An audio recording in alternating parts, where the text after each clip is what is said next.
Comenzamos con la máxima tensión que se vive a esta hora en la Franja de Gaza. El ejército israelí intensificó los bombardeos en zonas clave de la ciudad de Rafah, que considera el último bastión de la organización terrorista Hamas. Este fin de semana Hamas atacó el principal paso fronterizo de Israel para entregar ayuda humanitaria y mató a 3 soldados e hirió a una docena más. Tras emitir una orden de evacuación, las autoridades israelíes aseguraron que el gabinete de guerra ha decidido continuar con la anticipada operación militar con el fin de promover la liberación de los rehenes y ante los reportes de inteligencia que indican cómo miembros del grupo terrorista se han infiltrado entre los civiles para esconderse. En medio de una inminente incursión terrestre del ejército israelí, hoy el grupo terrorista Hamas cambió de postura y dijo aceptar una propuesta de alto al fuego por parte de Egipto y Qatar. Aunque no se conocen los alcances de esa propuesta, en la mesa se estaba discutiendo un alto el fuego inicial de 40 días, durante el cual las tropas israelíes debían suspender operaciones de combate y retirarse de las zonas pobladas. En la noche del lunes, la ciudad de Rafah, al sur de Gaza, fue testigo de una serie de ataques aéreos por parte de las fuerzas israelíes. Una respuesta directa a la última ofensiva por parte del grupo terrorista Hamas, que este fin de semana atacó el principal paso fronterizo de Israel para entregar ayuda humanitaria y que cobró la vida de 3 soldados e hirió a una docena más. Los ataques aéreos israelíes apuntaron a más de 50 objetivos vinculados al movimiento de resistencia islámica Hamas en Rafah, como preparación para una posible incursión terrestre en el este de la ciudad. La situación se complicó aún más con la emisión de una orden de evacuación por parte de las Fuerzas Armadas israelíes, afectando aproximadamente 100.000 palestinos en las zonas orientales de Rafah. La decisión de Israel se produjo en medio de una creciente tensión, con la oferta de tregua de Hamas considerada lejos de las demandas obligatorias por parte de Israel.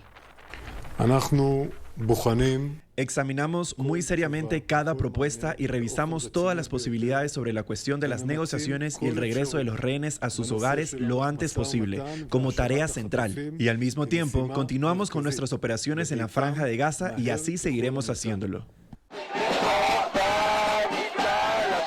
Precisamente manifestantes israelíes, incluidas algunas familias de rehenes, salieron a las calles de Tel Aviv, pidiéndole al gobierno que acepte un acuerdo para liberar a los rehenes retenidos por Hamas desde el 7 de octubre de 2023.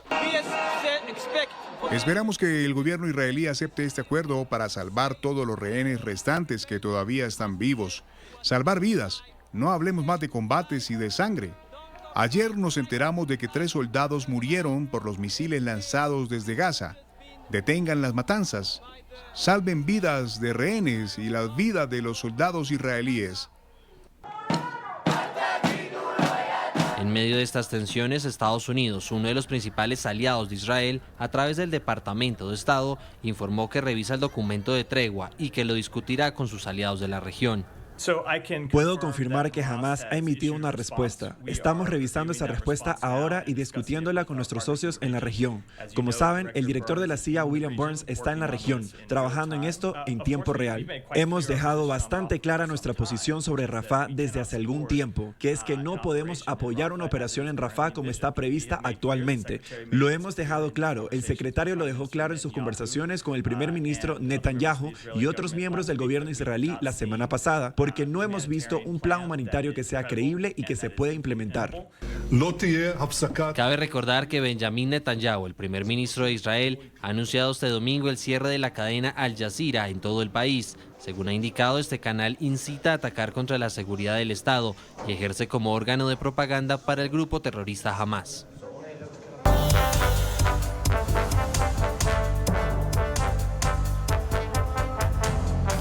Este es nuestro tema de análisis en el informativo USA. Nos acompaña Stephen Donahue, experto en temas de seguridad y defensa. Trabajó como miembro del Ejército de Estados Unidos para la Casa Blanca y hoy es socio director de la firma consultora McClary Asociados. Stephen, un placer tenerlo nuevamente aquí en nuestros espacios en el informativo USA. Bienvenido. Y tras esta evacuación de más o menos 100.000 personas, ¿qué sigue? ¿Entrará las tropas israelíes, el ejército israelí entrará a Rafah, considerado ese último bastión de Hamas? Pues no sabemos, esa es la pregunta de la noche y de los días que vienen. Claramente el gobierno israelí y el gabinete de guerra, como dijo Jason, ya ha decidido seguir con esta operación en Rafah, pero los Estados Unidos, otros líderes mundiales europeos y también las organizaciones de apoyo humanitario se oponen y han sido muy claros en esa oposición. Los Estados Unidos hasta ha amenazado en cambiar su política sobre la guerra en Gaza, sobre Israel, si es que Israel sigue con esta operación en Rafah. Llama la atención, señor Donahue, que justo cuando se hace inminente la incursión terrestre en Rafah, el grupo terrorista Hamas dice aceptar una propuesta de alto el fuego. Pero hoy el gobierno israelí dice que esa propuesta de alto el fuego tiene una especie de truco o de trampa para hacer parecer a Israel que es quien no la quiere aceptar, puesto que incluye, entre otras cosas, una retirada de las tropas israelíes de las mayores poblaciones de la Franja de Gaza. ¿Usted qué piensa? Bueno, sin duda estas negociaciones ocurren en el Cairo entre las partes con apoyo internacional, pero a la misma vez se están haciendo negociaciones al aire libre con los anuncios que cada lado está haciendo y con los antecedentes de decisiones pasadas, de negociaciones pasadas y del hecho de que la Corte Penal Internacional también está viendo muy de cerca si o no deben tomar decisiones sobre órdenes de captura contra el señor Netanyahu y su liderazgo militar. Sí, sobre las negociaciones, el tema de los secuestrados, de los rehenes que están en poder de la organización terrorista Hamas, a quienes se llevaron desde el 7 de octubre del año pasado. Frente a esas etapas que propone, según las informaciones que han llegado, la primera etapa incluiría la liberación de las mujeres soldado israelíes que permanecen secuestradas en Gaza, pero a cambio de 42 días para ir levantando a las tropas israelíes que ya están en diferentes territorios de Gaza. Y a cambio de 50 palestinas que están detenidas en Israel y condenadas por actos violentos o también de terrorismo. ¿Cómo sopesar la importancia de los rehenes, pero también la importancia estratégica en ese objetivo de acabar con la organización terrorista Hamas? Steven. Bueno, Hamas claramente sabe que una de las pocas fichas que tienen a esta altura, como han perdido tanto en el campo de batalla, son esos rehenes. Pero a la misma vez saben que esos rehenes son de suma importancia política para Israel y para Netanyahu. Así que están jugando como puedan para tratar de lograr que puedan reducir el impacto futuro de operaciones militares israelitas contra Hamas en Palestina. Yo creo que eso es una negociación, desafortunadamente es una negociación sobre las vidas y los cuerpos de los israelíes que fueron capturados o fueron agarrados durante la fase inicial cuando Gaza atacó a Israel. Señor Donahue, la administración Biden dice estar preocupada de que Israel ordene una incursión terrestre en Rafah. Israel considera que Rafah es el último bastión de este grupo terrorista, donde se encuentran los líderes de esta organización, pero además donde podrían estar esos secuestrados, mientras que, por otro lado, las organizaciones humanitarias y las organizaciones pro-palestinas dicen que allí se refugia 500.000 de personas que habrían sido desplazadas y que son población civil, que ya no tiene a dónde ir. ¿Cuál podría ser el alcance de una operación terrestre en esta zona, en esta ciudad de Rafah? Bueno, no sabemos qué es la realidad en el terreno, pero lo que Israel piensa es que quedan entre 5.000 y 8.000 combatientes de Hamas en la zona de Rafah, pero ellos están entremezclados con más de 100.000 refugiados y otro millón de personas que viven en esa parte al suroriental de Gaza.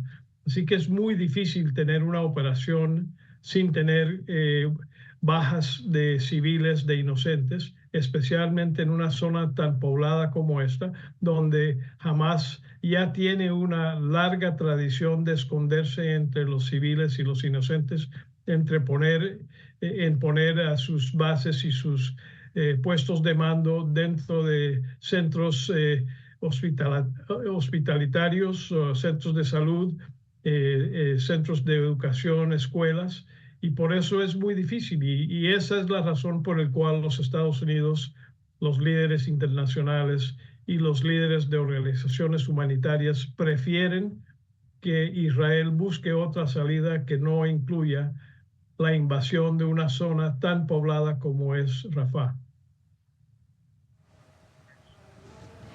En caso de que definitivamente Israel tome la decisión de entrar a Rafah y atacar a esos líderes terroristas de la organización criminal que están ahí, ¿cuáles serían las consecuencias para el gobierno israelí, para el gabinete y el mismo primer ministro Benjamin Netanyahu por parte de la comunidad internacional? ¿Cuáles podrían ser esas repercusiones? Bueno, claramente la Corte Penal Internacional ya está viendo crímenes de guerra que creen que puedan haber ocurrido por parte del liderazgo israelí en Gaza. Segundo, los Estados Unidos ha anunciado desde hace 2 semanas de que si Israel decide invadir contra el punto de vista que ha sido muy claro los Estados Unidos que deben esperar y no deben invadir. Si ellos lo hacen a pesar de ese punto de vista estadounidense, los Estados Unidos ha dicho claramente que están considerando un cambio en su política nacional en cuanto a la guerra en Gaza y en cuanto a Israel. Y lo que vimos después de ese anuncio inicial fue que los Estados Unidos, en vez de votar en la ONU en contra de una medida que normalmente hubiese los Estados Unidos protegido a Israel, decidió abstener como una advertencia de lo que puede venir si es que Israel no toma en cuenta los puntos de vista de los Estados Unidos y el mundo internacional. Los Estados Unidos tienen un veto muy importante que por décadas ha protegido a Israel en la ONU, que están dispuestos a cambiar a una abstención o a un sí. Así que eso es otro de los temas. Y últimamente diría, los Estados Unidos provee mucho armamento y municiones para Israel, y hay un reporte, no está confirmado, de que la semana pasada los Estados Unidos detuvo un armamento que iba hacia Israel hasta ver qué deciden hacer en cuanto a Rafah. Y si hay una invasión a esta zona tan poblada, los Estados Unidos pueda desistir en seguir con ese apoyo de armamento y de equipo militar hacia Israel. Le quiero agradecer mucho a Stephen Donahue, experto en temas de seguridad y defensa. Trabajó como miembro del Ejército de Estados Unidos para la Casa Blanca. Hoy es socio director de la firma consultora McClarty Asociados. Ha sido muy interesante tenerlo aquí en el informativo USA, Stephen Donahue. Gracias. Muchas gracias, Claudia.